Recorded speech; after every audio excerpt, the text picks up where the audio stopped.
सरल चित्त जीवन। हम बहुत सरल चित्त हो जाएं, हम बहुत हल्के होकर जीवन जिएं, भारीपन से जीवन न जिएं। जीवन की यात्रा में स्वयं सर्वशक्तिवान हमारा साथी बन गया है तो हमारा जीवन सरल हो गया है। हम इसको और सरल बना दें, सहज भाव से जीने लगे। कोई बीमारी भी आ जाए ना, आई है जाएगी। कोरोना से के बारे में लोग कहते हैं ना, आपने सुना होगा कि कोरोना से कम लोग मर रहे हैं, डर से ज्यादा मर रहे हैं।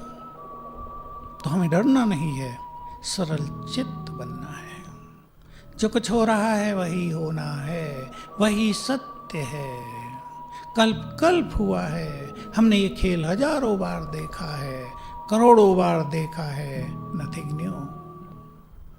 तो बहुत हल्का करें इन संकल्पों के द्वारा स्वयं को। इसको कहते हैं सरल चित्त स्थिति। बीमारी भी आई है ना, जाएगी, हल्के हो जाओ। क्यों आई है? हमने क्या पाप किए? कई लोग बोलते हैं हमने ही क्या पाप किए, दूसरे तो बहुत सुखी हैं। पर सच तो ये है, सुखी लोग बहुत कम रह गए दुनिया में। जिनको मन का सुख प्राप्त होता हो बहुत कम रह गए हैं। सरल चित्त। अपनी बात को सही सिद्ध करने की कोई आवश्यकता नहीं होती। यदि हमारी बात सत्य है तो वह अवश्य ही प्रमाणित हो जाएगी।